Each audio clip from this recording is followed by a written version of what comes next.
시간을 맞이해서 많은 사람들이 또 많은 단체에서 남북 통일에 대한 또 평화에 대한 이야기를 많이 하고 있습니다.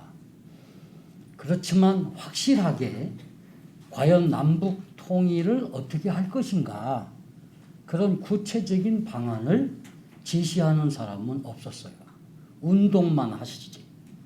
그래서 오늘 저는 제목을 문선명 총재의 남북 통일 방안이라는 제목을 가지고 과연 문선명 총재님은 남북 통일을 어떻게 하겠다고 하는 것이냐 그것을 몸소 보여주신 걸 가지고 오늘 제가 말씀을 드리는 시간을 갖도록 하겠습니다.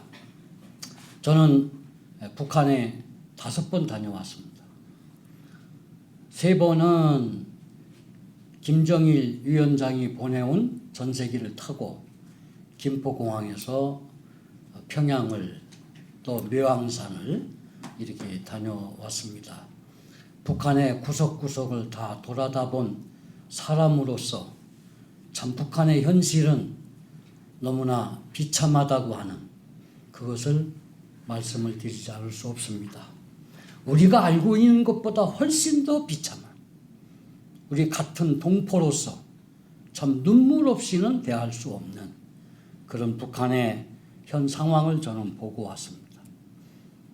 그리고 문 총재님이 북한에 가서 며칠간 지냈던 또 김일성을 만나서 대화했던 그런 내용들이 얼마나 귀한 것인가. 북한도 그렇게 생각하고 우리도 그렇게 생각해야 된다고 저는 생각을 합니다. 여러분이 통일이라는 것은 우리 마음대로 되는 게 아닙니다. 아까도 강사님께서 말씀을 해주셨지만은 이 통일이라는 것은 천원에 따라서 움직이는 겁니다. 그러니까 인간이 하려고 하면 통일은 안 됩니다. 인간 중심한 통일은 될 수 없습니다. 그러면 왜 인간 중심 사상으로 얘기하는 사람들이 나오느냐? 그건 첫째, 김일성 주체 사상에 심취됐던 사람들입니다. 왜냐하면 김일성 주체 사상이라는 것은 인간 중심 사상입니다. 공산주의는 신을 긍정해요, 부정해요? 완전히 부정한 겁니다. 그렇기 때문에 신을 부정하는 공산주의와 만나서 우리가 대화를 한다는 게 그렇게 간단하지 않고 어렵습니다. 그럼에도 불구하고 문 총재님은 북한의 최고 지도자 수령 김일성 주석을 만나서 할 말을 다 하셨습니다. 그 누구도 그 앞에서 할 수 없는 말들만 하셨습니다. 그러면 적결처형입니다. 거기는.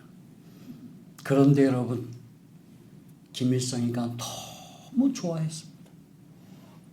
세상에 이렇게 훌륭하고 배포가 크고 이렇게 인격자 낸 분이 어디 있을까? 김일성조차도 뭘 받았어요? 감동을 받았어요. 그게 통일 방안입니다. 김일성 주석이 감동을 받으면 그렇게 가는 겁니다. 통일은. 그런 찬스까지 왔던 것을 여러분들에게 제가 말씀을 드리고 싶습니다.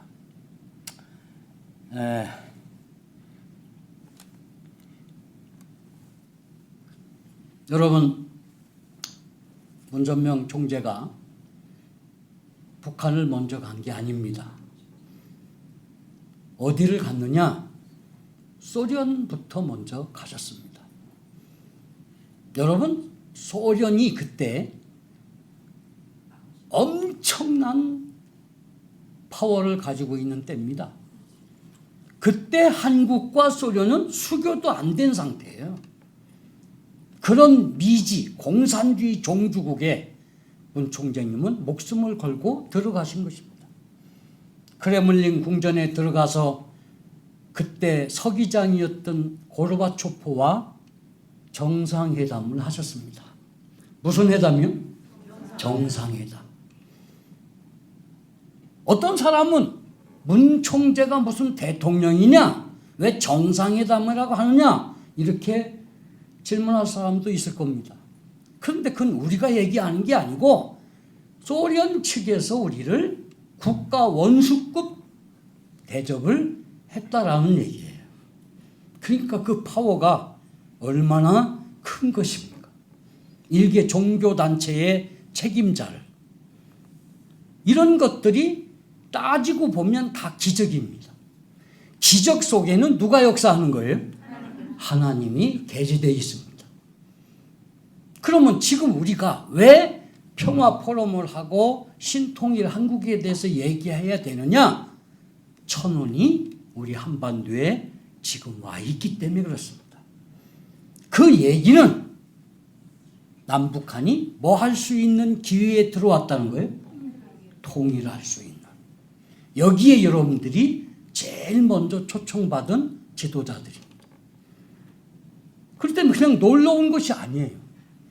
정말 남북 통일을 쟁취하고 우리 후손에게 통일된 조국을 넘겨줘서 우리 후손들은 전쟁이 없는 비참한 비극이 없는 그런 평화 속에서 행복 속에서 살게 하기 위해서 우리가 이 일을 하는 거예요. 그렇다고 돈 받고 하는 게 아니에요. 돈을 써가면서 하는 겁니다. 그게 진정한 애국이에요. 월급 받고 하는 건 봉급쟁이지 애국자가 아닙니다. 그런 의미를 여러분들이 알아주시고 이 고르바초프와 문 총재는 상극이죠. 왜? 고르바초프는 하나님을 부정하는 공산주의 최고 책임자고 문 총재님은 하나님을 제일 정통으로 믿는 그런 분이기 때문에 상극이에요. 상극. 그 다음에 문 총재님은 성공을 주장했잖아요. 반공. 세계적 반공 지도자. 그런데 소련은 그런 분들을 없애려고 하는. 이제 그런 관계 속에서 이렇게 우리가 만난다고 하는 거. 물과 기름 같은 관계인데 이것을 어떻게 이런 만남의 관계가 성사될 수 있었을까요? 문선명 총재님은 가끔 이런 말씀을 합니다. 극과 극은 통한다. 뭐라고요? 극과 극은 통한다고 했습니다. 그 진리를 가지시고 문 총재님은 고르바초프를 쪼아댄 것입니다. 거기에 고르바초프가 호응함으로써 이제 만남이 성사될 수 있었다.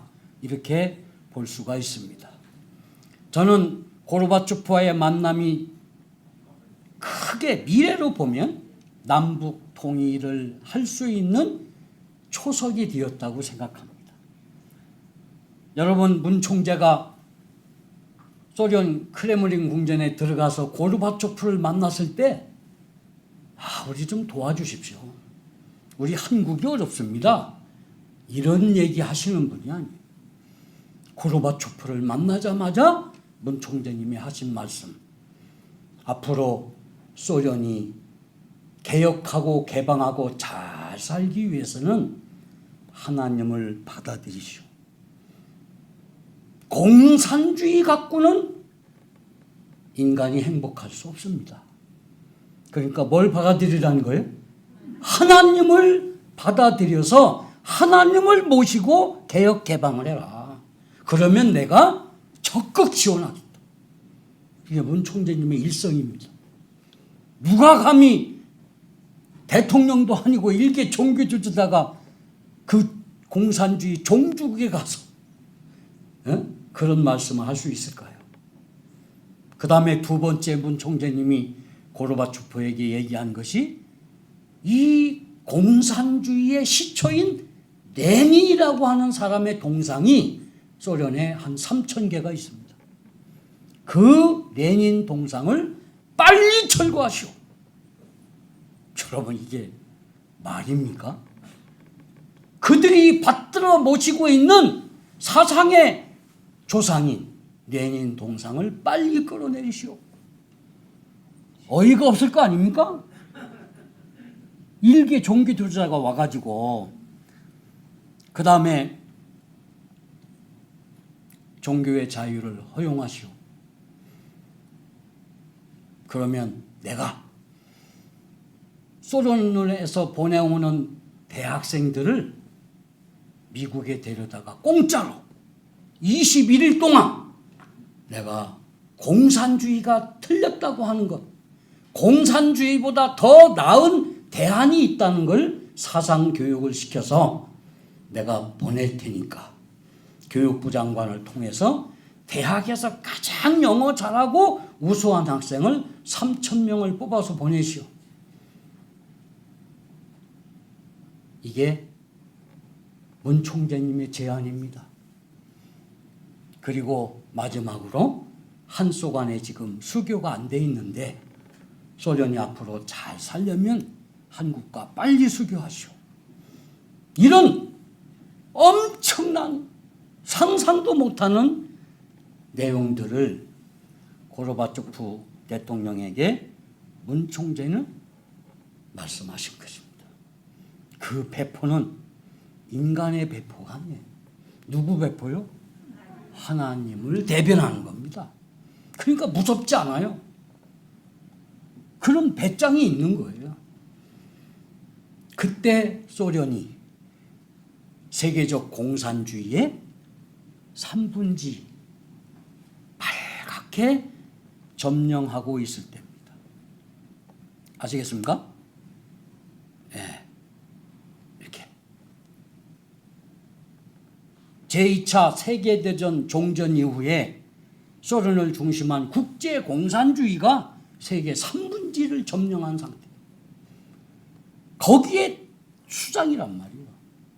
그런 사람 앞에 가서 하나님을 받아들이고 종교를 허용하고 공산주의의 조상인 레닌 동산을 철거하라고 하는 것, 그리고 미래 소련의 지도자들을 내가 사상교육을 시켜서 돌려보낼 테니까 그렇게 하라고 지시하시는 이런 것을 보면은 참으로 놀라운 것입니다. 이분의 사상과 이분의 행적을 우리가 그냥 흘려보낼 수 없어요. 이때 고르바초프가 뭐라고 했을까요? 고르바초프가 문 총재님 말씀을 받고 감동을 받았어요. 야, 미래를 보시는구나. 이분이야말로 소련을 걱정하고 있구나. 그래서 고르바초프가 제가 총재님 말씀 따라 그렇게 시행을 하겠습니다 하고 고르바초프가 이제 얘기를 하게 됩니다. 자, 이렇게 이제 해서 소련의 청년들을 3,000명을 미국에 데려다가 교육을 시켜서 보냈어요.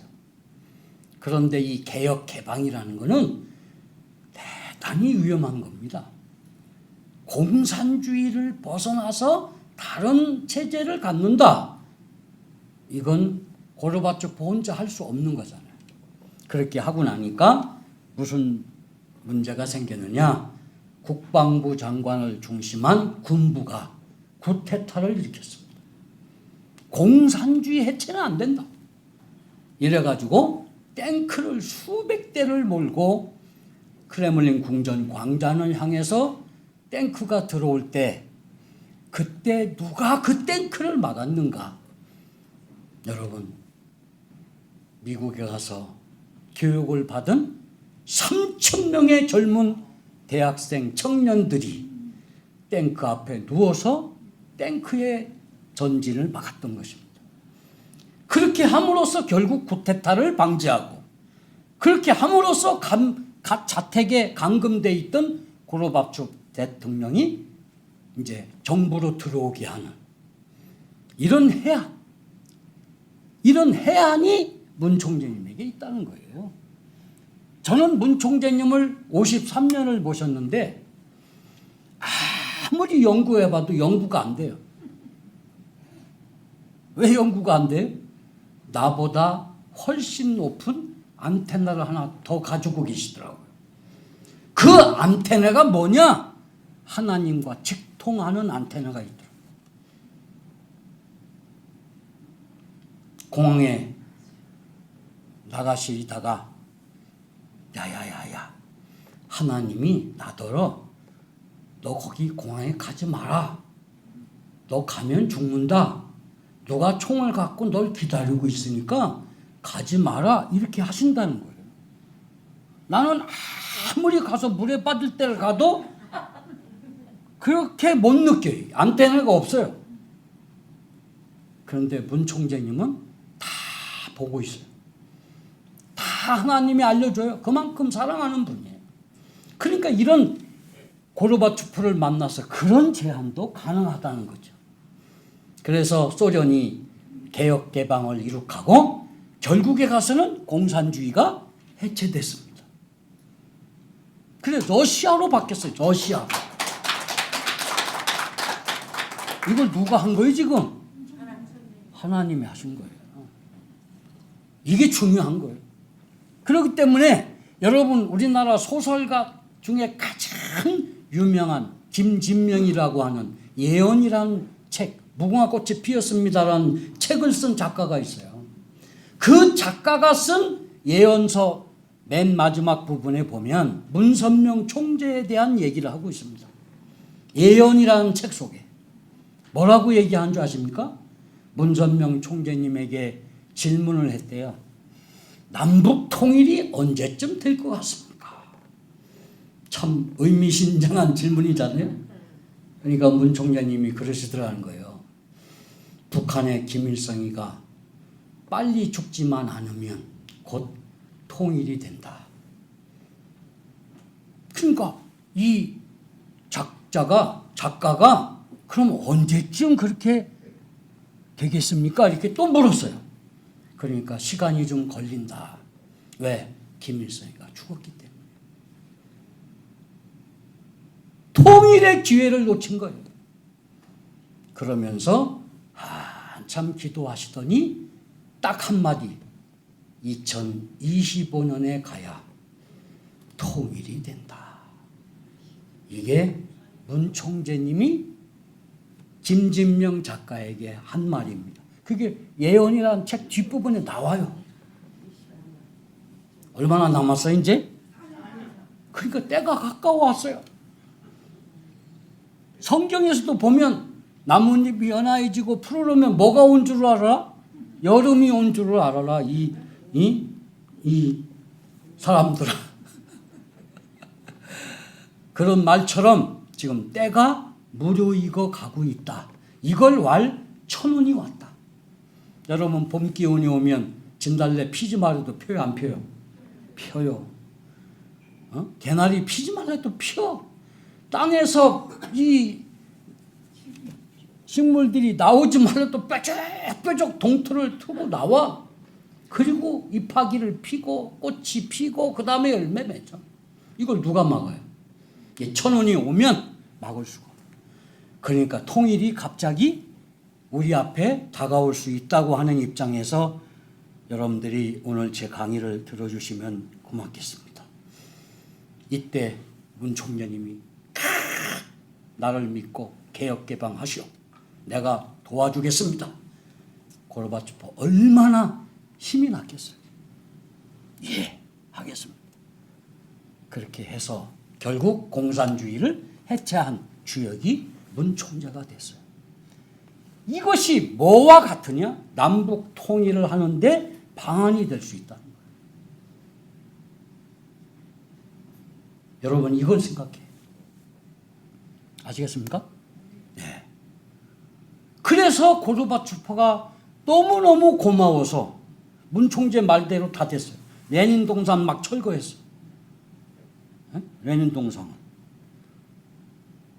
이게 대학생 데려다가 미국에서 교육하는 장면이에요. 3,000명. 그 다음에 이게 쿠데타 났을 때 이 대학생들이 가서 탱크 앞에 들어 누웠던 사건이에요. 이건 바로 레닌 동산이 지금 끌어내리는 장면이에요. 자, 보십시오. 공산주의가 이렇게 멸망한 거예요. 소련부터. 이거 누가 이렇게 할 수 있겠어요? 한번 생각해 봐요. 예? 그렇지 않습니까? 자, 이런 여러 가지 이제 소련의 공산주의 해체 과정이 있어요. 우리가 미국의 워싱턴 타임을 우리가 운영하고 있어요. 문 총재님이 뭐라고 하시느냐? 만약에 6.25 때 미국에 이런 워싱턴 타임이라는 신문사가 있었다면 6.25 전쟁은 일어나지 않았다. 보수를 대변할 수 있는 워싱턴 타임지가 미국의 3대 주간지로 지금 자리 잡고 있어요. 모든 대통령들이 트럼프도 그렇고 바이든도 그렇고 부시도 그렇고 다 아침에 오면 워싱턴 타임부터 본다는 거 아닙니까? 그 워싱턴 타임을 통해서 레이건 대통령이 그 FDI 정책을 승인하게 하고 고르바초프와 협의하게 하고 그 다음에 핵무기 다 파기하게 하고 이런 이제 과정들을 거쳐서 결국 1991년 12월 25일 날 이 공산주의 이것이 완전히 해체되는. 그런데 이것을 하기 전에 문 총재님은 저기 스위스에서 어떤 일이 있었냐면 제5차 전 세계 교수 협의회 대회가 있었어요. 거기에 의장이 시카고 카플란 박사입니다. 유명한 정치학 박사예요. 그런데 이 의장을 덴버리 감옥으로 불렀습니다. 그때 감옥에 계셨어요. 미국에. 카플란 교수를 앉혀놓고 자, 요번에 대회 때 너는 내 대신 소련의 공산주의 해체를 종언을 선언해버려요. 그리고 앞으로 5년 내에 소련은 무너진다고 선포하라는 거예요. 여러분, 교수는, 저도 교수를 했지만 교수는 그런 거 안 합니다. 근거가 없어요. 문 총재님은 근거 없어도 하나님을 근거로 얘기하는 건데 이 교수는 그런 걸 잘 몰라요. 그러니까 아유 총재님 이거 저 죽습니다. 바로 대사관이 소련 대사관이 그 앞에 있는데 거기서 소련 공산주의 종언을 선언하라고 그것도 5년 내에 망한다고 하라고 하니 이게 됩니까? 그러니까 문 총재님이 이것은 하나님의 명령이다. 만약에 하기 싫으면 의장직을 내놔라. 내가 하고 싶어지느냐? 하나님의 뜻이다. 목숨 걸고 나가서 선언해라. 카플란 박사가 소련 공산주의 종언을 선언하고 소련은 5년 내에 망한다고 했던 것입니다. 그런데 그것이 그대로 적중이 됐다는 거예요. 얼마나 놀라운 일입니까 이게. 하나님은 그냥 주먹구구시로 하는 분이 아니에요. 정확하게 원칙과 그 내용을 가지고 정확하게 해나가시는 분이다. 이렇게 말씀을 드릴 수가 있습니다. 자, 그런 역사가 있은 다음에 고르바초프가 전에 비서들을 데리고 한국의 문선명 총재님 한남동에 있는 사택을 방문합니다. 여러분 이게 말이 되는 얘기입니까? 그 엄청난 고르바초프 서기장이 대통령이 개인 집을 방문한다. 이게 그겁니다. 하나짜 총재님이 선물을 드리는 거예요. 이렇게 기념 촬영을 이제 한 겁니다. 그 옆에가 라이사 여사예요. 저분은 또 우리 리트렌저 씨에 폭 빠져가지고 참 아버님 문선명 총재님의 말을 100% 믿는 사람인데 너무 빨리 죽었어요. 고르바초프 대통령이 지금 혼자 있습니다. 그래서 평화의 상도 주고 이렇게 했습니다마는 자, 이런 이제 가운데 그 고르바초프하고 회담을 마치고 나오는 차 안에서 문선명 총재는 박보희 총재에게 보희야, 소련은 앞으로 2년 안에 망한다. 뭐가 망해요? 소련 공산주의는 2년 안에 끝난다. 두고 봐라. 나는 이제 김일성 주석을 이제부터 만나야 된다. 그것은 한반도에서 전쟁을 방지하기 위함이다. 한반도의 전쟁 나면 이제 끝이야. 내가 이걸 막아야 돼. 그러면서 김일성 주석과 만나는 것을 지금부터 준비하라고 이렇게 말씀하시면서 1991년도를 넘어가면 안 된다. 왜? 1991년도 말 2년도에 전쟁을 일으키려고 하는 징조가 있었기 때문에 그렇습니다. 그 안에 만나야 된다. 그래가지고 결국 1991년 11월 30일 날 김일성 주석의 초청을 받고 주석이 보낸 특별기를 타고 평양에 드디어 입성을 하시게 됩니다. 그 비행기 안에서 어떤 생각을 하셨을까요? 내가 김주석을 완전히 들었다 놨다 해가지고 내 꼬붕으로 만들어야 되겠다. 그 생각을 했을 거 아니겠어요? 비장한 각오를 가지고 이제 갔습니다. 그때 윤기복 위원장과 김다련 부총리가 마중을 나와서 선생님을 모셨어요. 여러분, 북한의 순안 비행장에서 내리면 그 점검대를 거쳐서 나가자마자 버스 타고 김일성 동상이 어마어마하게 큰 거리를 갑니다. 누구나 거기 가서 꽃을 갖다 바치고 김일성 주석에게 경배를 하도록 돼 있어요. 근데 문 총재 일행에게는 특별히 그런 걸 생략했습니다. 제가 갔을 때도 생략했어요. 인사하지 말라고 그러더라고요. 그만큼 우리를 좋게 보고 있는 거죠. 자, 그래서 이제 이 가면은 반드시 만수대 국회의사장으로 안내를 합니다. VIP들. 거기에 가서 뭐 하느냐? 주체사상을 강의 들어요. 누가 하느냐? 윤기복 위원장이 가장 강의를 잘하는 북한의 유명한 강사요.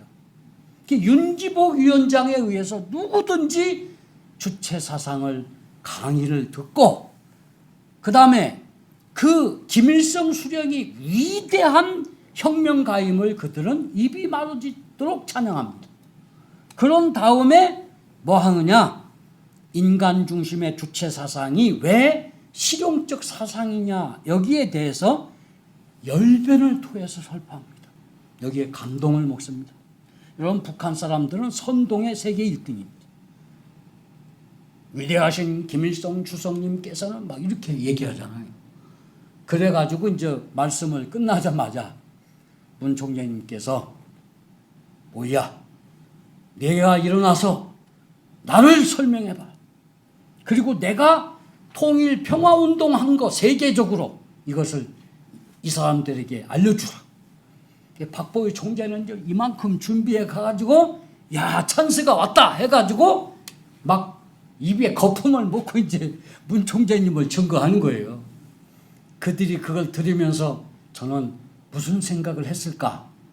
굉장한 감동을 받았다고 생각합니다. 누가 이렇게 세계적으로 이런 엄청난 일을 할 사람이 없어요. 교황이 합니까? 못합니다. 그런데 야, 다들 눈이 둥그레지고 가슴이 두근거리고 이제 정신없었을 거예요. 그런 찰나에 문 총재님이 벌떡 일어납니다. 이건 의전에 없는 겁니다. 이건 큰일 나는 거예요. 사전에 이 의전 약속을 하잖아요. 문 총재님은 박보희 총재가 하는 것이 마음에 안 드는 거예요. 벌떡 일어나서 문 총재님이 이제 윤기복 위원장과 그 누구예요? 김다련 부총리에게 말씀을 하기 시작합니다. 윤기복 위원장을 가르치면서 뭐? 주체 사상이 어떻고 어때? 이게 평안도 말입니다. 예? 주체 사상이 뭐? 인간 중심의 사상이라고? 어떻게 인간이 우주의 중심이 되는 거야? 말도 안 되는 소리를 하고 있다고 이제 문 총재님이 반말로 그들에게 이제 손가락질 하면서 이제 뭐 훈계죠, 훈계. 완전 제압하는 거지. 이렇게 이제 말씀을 합니다. 부채 사상 가지고 조국을 통일한다고? 어림도 없어, 어림도 없어. 주체 사상 위에 하나님을 모셔야 한다고. 그런 것도 모르고 뭐 주체 사상? 하나님을 모셔와야 북한이 살아. 여보, 윤 위원장. 예? 알았어? 왜 대답할 수가 없잖아요. 이제 얼굴이 막 우락불구락 하고 있는데 왜 대답이 없냐고. 내가 얘기한 거 대답해 보라고. 이제 그렇게 이제 말씀을 했습니다. 그러면서 통일은 내가 할 거야. 누가 해요? 내가. 그러니까 하나님이 하신다는 거예요. 통일은 김일성이도 아니고 문재인 대통령도 아니고 뭐 김정은이도 아니고 누가 한다? 내가 한다. 하나님이. 내게 맡겨보라고. 내가 북한을 살려준다. 알았어? 윤 위원장. 여보, 윤 위원장, 북한을 나에게 3년만 맡겨보라고. 더 잘 살게 만들어 놓을 테니까. 내가 주석이 되겠다는 게 아니야. 이 나라를 김일성 주석이야 모두를 내가 살리겠다는 거야. 알겠어? 내가 김 주석을 좋아한단 말이야. 그러니 그 양반도 내 말 들어야 살아. 내 말을 알겠어, 윤 위원장?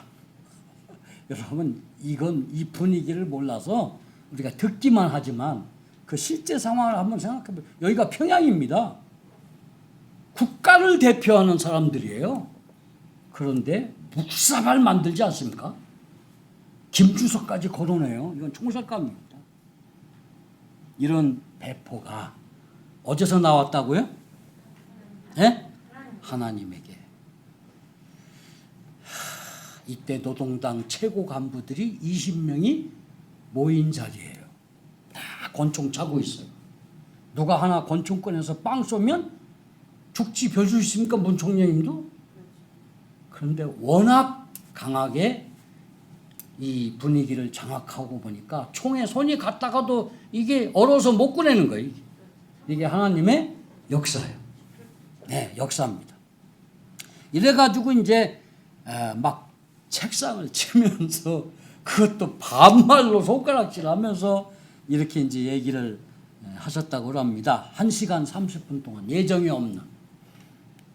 몇 시간? 1시간. 그러니까 우리 1시간 30분 강의는 그냥 졸지 않고 드려야 되는 거예요, 이게. 제가 볼 때. 그렇게 이제 말씀을 했는데 옆에 있던 박보희 총재가 나중에 어떻게 얘기했느냐. 아이고, 이제 우리는 다 죽었구나. 우리는 한국에 못 돌아가겠구나, 이제. 그래서 가슴이 벌벌 떨리고 온몸이 막 사시나무 떨더라는 거예요. 그러면서 박 총재 생각에 김일성 주석 만난다는 것은 아예 물 건너갔어. 이제 생각하지 말자. 이렇게 이제 말씀을 했다고 그럽니다. 그렇게 생각이 들었대요. 이게 이제 북한 지도자들과 만난 문 총재님의 모습이에요. 자, 이렇게 됐으면 이제 어떻게 될까요?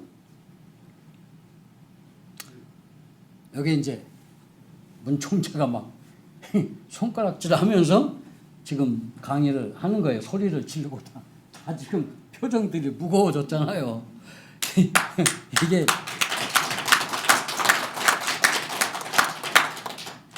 이제 이 말씀이 끝나고 나와서 그 윤교복 위원장하고 차를 타고 가는데 윤 위원장이 도대체 손님으로 와서 그게 무슨 짓이요? 우리는 그런 거 용서할 수 없어. 우리나라에서는 그것은 사형감이야. 알았어요? 막 박보희 총재한테 이제 얘기하면서 만약에 이 장면을 평양 시민이 봤다면 300만이 들고 일어나서 몽둥이로 때려 죽였을 것이요.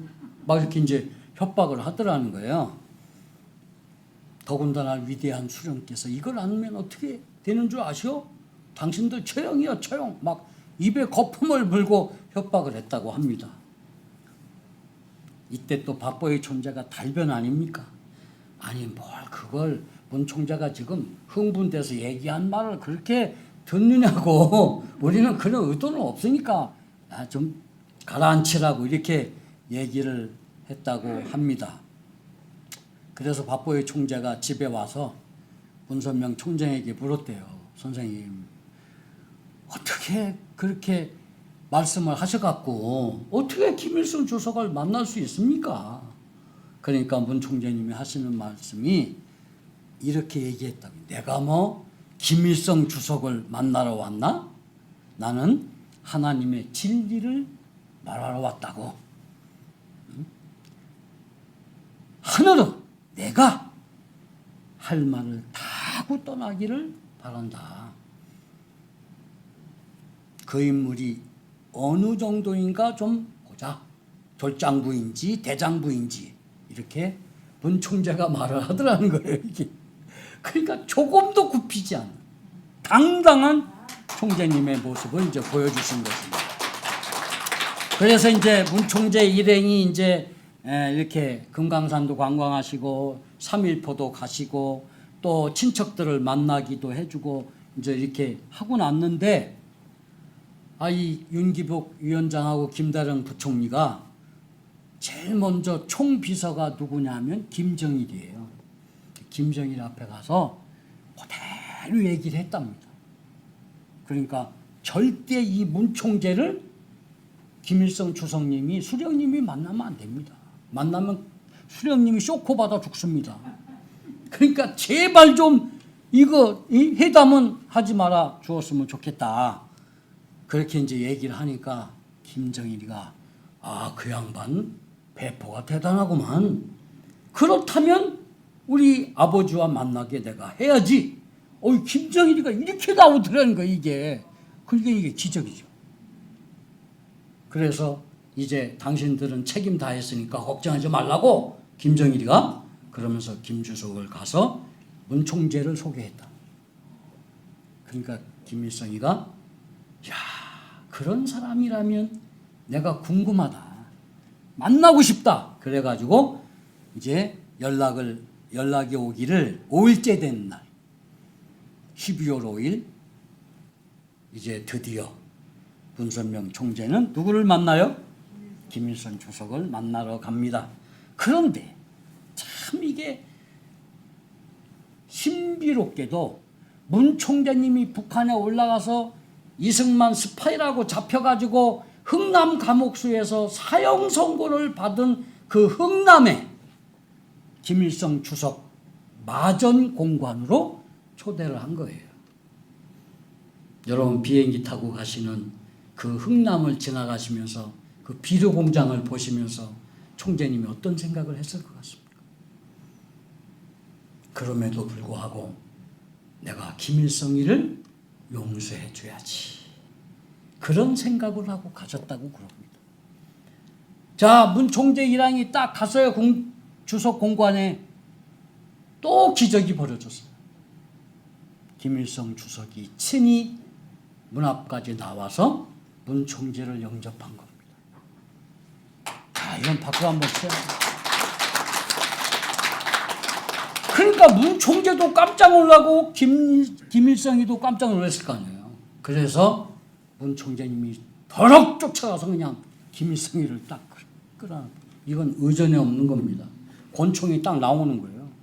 어떻게 감히 수령님 몸에 손을 대? 누구도 손대면 안 돼. 그런데 문 총장님이 겁대가리 없이 만나자마자 그냥 가서 끌어안고 그냥 막 부비됐으니까. 그런데 김일성이는 얼떨결에 당한 거니까 하다가 그냥 당한 거예요.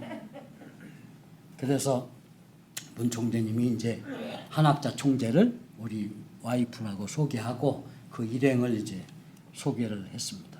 김일성이가 그러면 안으로 들어가자고 해서 문 총재님이 딱 잡은 손을 절대로 안 놓고 기압 기선제압. 김일성이는요 항상 누가 와도 사진 찍어 이렇게 그거 봤잖아요, 그죠? 그런데 문 총재가 그걸 본 거예요, 꼴사 나온 걸. 어디 하나님 앞에서 배를 내놓고 일하고 있느라고 속으로. 그래서 김일성 손을 딱 잡고 아무리 빼려고 해도 안 놔줘. 그래서 계속 김일성 손을 잡고 복도를 가고 오고 그럽니다. 이 배포. 참 아주 놀라운 사실 아닙니까? 이때 이 김다련 윤기복 위원장이 박보희 총재한테 이렇게 얘기하더라. 야, 이건 인간이 아무리 계획을 세워도 이렇게 될 수는 없다. 어떻게 김정일이하고 김일성 주석이 이렇게 주체사상을 비판하고 김일성을 구원하러 왔다고 하고 북한을 다 잘 살게 해준다고 하는 이런 분을 만나느냐 그 말이에요. 그래서 윤기복 위원장이 박보희 총재에게 총재님, 나는 이제 문선명 총재님 팬이 됐습니다. 나도 반은 이제 하나님이 계시다는 걸 느꼈습니다. 그러더라는 거예요. 여러분 꼭 하나님에 대해 설명해서 되는 게 아니에요. 뭔가 그에게 특별한 감동을 주면 그분은 내 사람이 되는 거예요. 아시죠? 예, 이렇게 해갖고 이제 김일성 주석을 문 총재가 만나게 됩니다.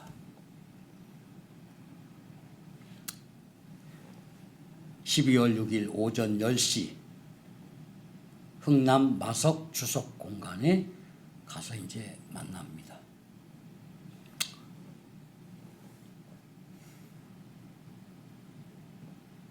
둘이 이제 자리에 앉자마자 제일 먼저 말을 꺼낸 사람이 김일성이에요.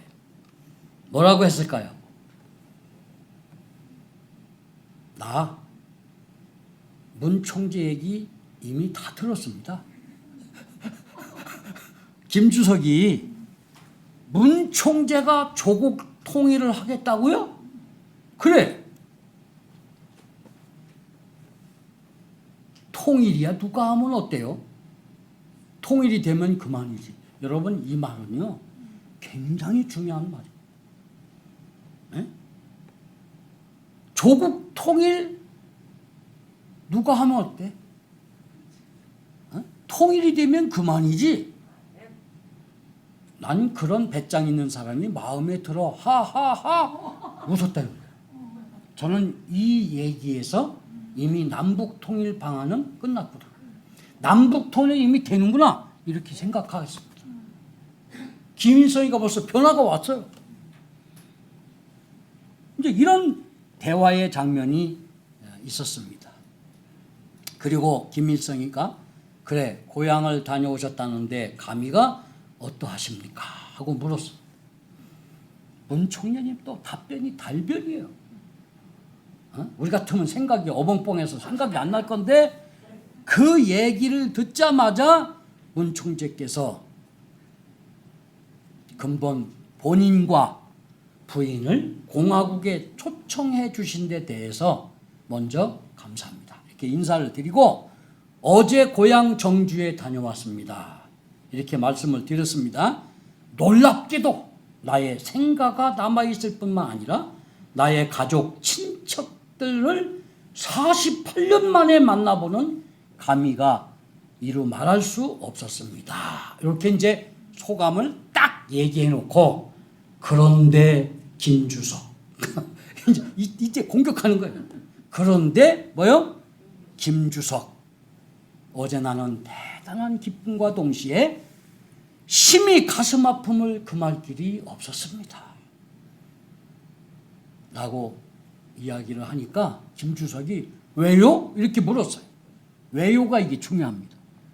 그러니까 문 총재님이 나는 김주석의 따뜻한 배려로 이렇게 공화국을 방문하고 가족들과 상봉할 수 있는 특권을 얻어서 너무 행복한데 한편 지금 남북으로 갈라져 수십 년 동안 사랑하는 그 가족의 생사조차도 모르고 살아있는 것을 알아도 서로 상봉하지 못하고 이제는 노령이 되어서 죽을 날만 기다리고 있는 무수한 동포와 1천만 이산 가족의 있음을 생각할 때 이처럼 큰 민족의 비애가 없습니다. 나는 어제 기쁨과 동시에 무슨 동시에? 기쁨과 동시에 나는 정말로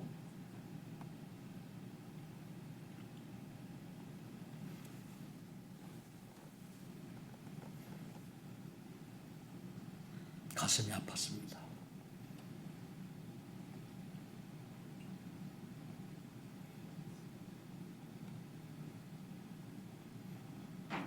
동시에 나는 어제 기쁨과 동시에 죄를 짓는 것 같은 마음을 느꼈습니다. 김주석과 나는 공통점이 있습니다. 그것은 우리 민족을 사랑한다는 점입니다.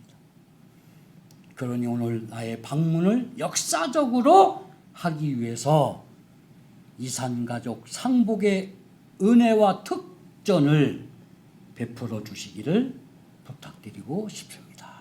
하고 이제 말씀을 문 총재가 했어요.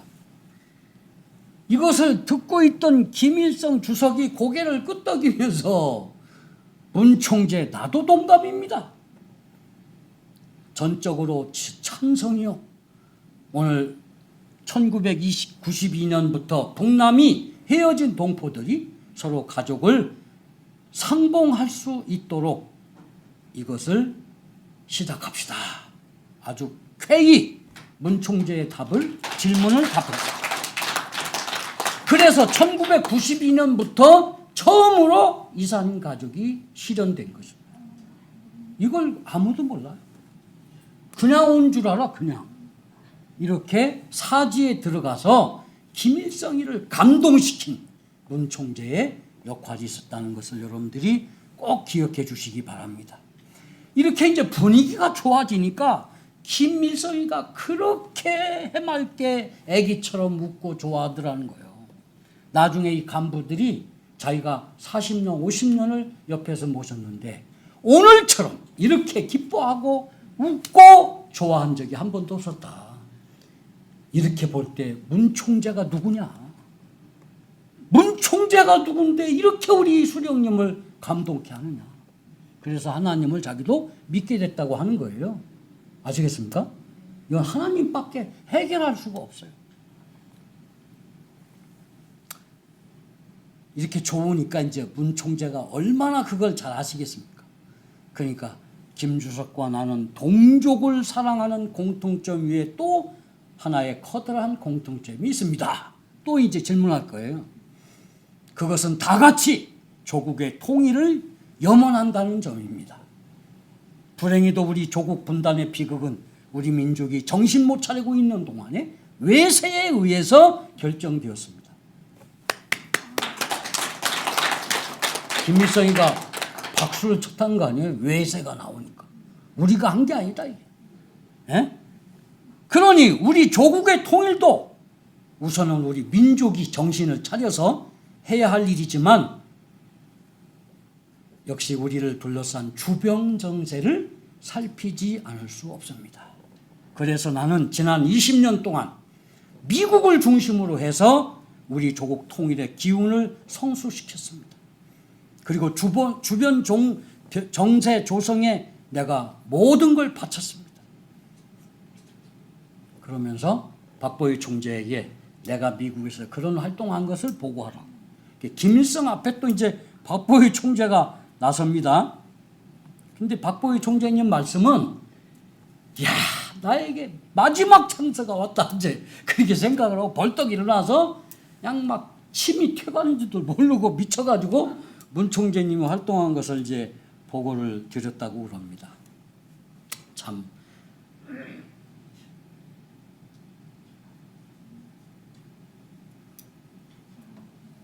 놀라운 일이죠.